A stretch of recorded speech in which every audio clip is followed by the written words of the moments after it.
কিয়ামতের ময়দানে আল্লাহ পাক রব্বুল আলামিন জাহান্নামীদেরকে আল্লাহ তাআলা তাদের প্রাপ্য অনুযায়ী জাহান্নামে দিয়া দিবে, জান্নাতীদেরকে আল্লাহ পাক রব্বুল আলামিন তাদের প্রাপ্য অনুযায়ী জান্নাতে দিয়া দিবে। জান্নাত জাহান্নাম যখন তাদেরকে ভাগ করে দিয়ে দেওয়া হবে, জাহান্নাম জান্নাতের মাঝখানে আল্লাহ তাআলা একটা গ্লাস দিয়া দিবেন, থাই গ্লাসের মতো একটা পর্দা দিয়া দিবেন। ওই পর্দার মধ্যে যারা জাহান্নামে যাবে, জাহান্নামীরা জাহান্নামীদের যখন যাবে, জাহান্নামীরা জান্নাতীদেরকে দেখতে পাবে, আবার জান্নাতীরা জাহান্নামীদেরকে দেখতে পাবে। এই দুনিয়ার মধ্যে আমি আপনি চলাফেরা করি, এই যুগী পাড়ার কত মুসলমানের সাথে আমার আপনার সাক্ষাৎ হয়ে যায়। ওই নাঙ্গলবন বাজারের মধ্যে বাজার করতে যাই, কত জনের সাথে বাজার করতে গিয়া সাক্ষাৎ হয়, দেখা হয়। কিন্তু পৃথিবী থেকে বিদায় হয়ে চলে যাওয়ার পর যেদিন আল্লাহ তাআলা জান্নাত জাহান্নাম ভাগ করে দিয়ে দিবেন, জান্নাত জাহান্নামটা দেওয়ার পর জান্নাতীরা যখন তাকায় দেখবে দুনিয়ায় থাকা অবস্থায় কত মানুষের সাথে আমি চলাফেরা করতাম, ওই নাঙ্গলবন বাজারের মধ্যে গিয়ে আমি বাজার করতাম, কিন্তু আজকে আমি তাদের কাউকে দেখতে পাইতেছি না।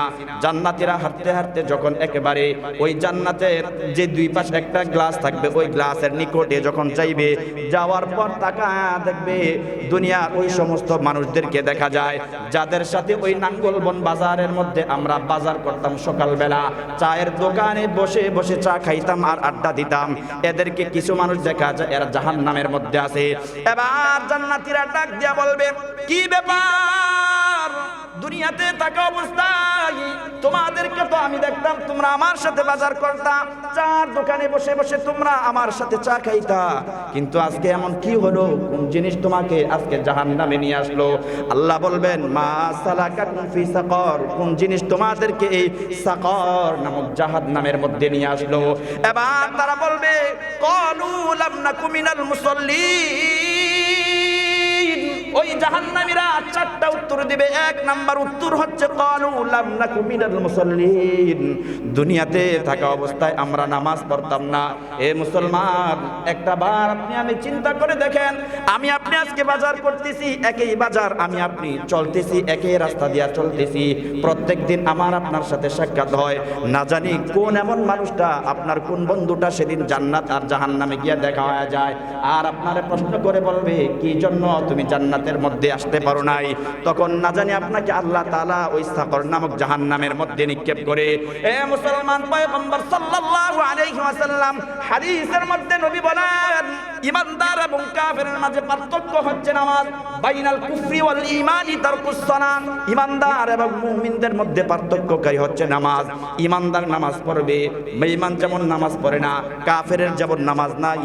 ঈমানদার আর মুসলমান যদি, ঈমানদার আর কাফের যদি নামাজ না করে, তাহলে নবী বলেন ঈমানদার আর কাফেরদের মধ্যে কোনো পার্থক্য নাই। যে ঈমানদার নামাজ আদায় করলো না, ওই ব্যক্তি কেমন জানি ওই কাফেরের সাথে সাদৃশ্য হয়ে যায়। পয়গম্বর সাল্লাল্লাহু আলাইহি ওয়াসাল্লাম বেনামাজীদের শাস্তির ব্যাপারে আল্লাহর পয়গম্বর কয়েকটা ভয়ানক তিনটা শাস্তির কথা আল্লাহর নবী হাদিসের মধ্যে বলেন, ইয়াযীকুল কবরু হাত্তা তাখতালিফু আসলাউহু। আল্লাহর পয়গম্বর ভয়ানক তিনটা শাস্তির কথা আল্লাহর নবী বলেন, বেনামাজীদেরকে আল্লাহ তাআলা তিনটা ভয়ানক শাস্তি দিবে। এক নাম্বার, ইয়াযীকুল কবরু হাত্তা তাখতালিফু আসলাউহু, বেনামাজীদের কবরের দুই পাশের মাটি তাদেরকে এমন ভাবে চাপ দিবে, এক পাশের হাড়গুলো ভেঙে আরেক পাশের হাড়ের মধ্যে ঢুকে যাবে। দুই নাম্বার, এরপরে নবী বলেন, ইউকাদু আলাইহি ফিল কবরি নার।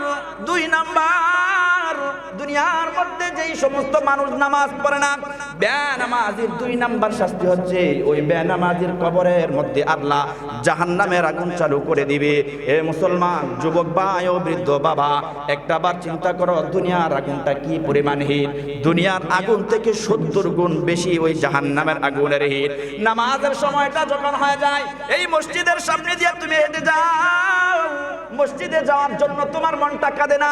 দুনিয়া দুনিয়া করতে করতে তুমি দুনিয়ার জীবনটাকে একেবারে শেষ করে দিচ্ছ, কিন্তু আল্লাহ যে তোমাকে এত বড় একটা সুযোগ দিয়েছে, আল্লাহ তোমাকে এত কিছু দিয়েছে, সব কিছু তোমাকে দিচ্ছে, তুমি আল্লাহর হুকুম বাস্তবায়ন করার জন্য তোমার মনটা কাঁদে না।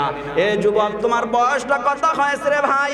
তোমার বয়স 25 বছর হয়ে গেছে। তুমি চিন্তা করো, নামাজ আরো কয়েকদিন পরে পড়বো, ডিউটির জন্য আমি নামাজ পড়তে পারি না, মসজিদে যেতে পারি না, হুজুর রাত্রে বেলা একটা 1টার দিকে ডিউটি থেকে ফিরে এসেছি, এই জন্য নামাজ পড়তে পারি না। এ যুবক ভাই, তোমাকে বলি, তোমার হাতে ধরে বই, তুমি আল্লাহ তাআলার কাছে সেদিন যা কিছু করো বলো না কেন, কোন ওজর সেদিন আল্লাহ তাআলা তোমার কাছ থেকে নিবে না।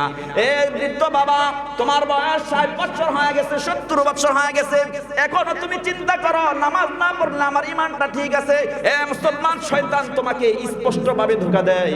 ওই ধোঁকা থেকে তুমি উঠে এসে নামাজের দিকে ধাবিত হও, কারণ নবী বলেন ইউকাদু ফিন্নার, তোমার কবরের মধ্যে আল্লাহ জাহান্নামের আগুন চালু করে দিবে।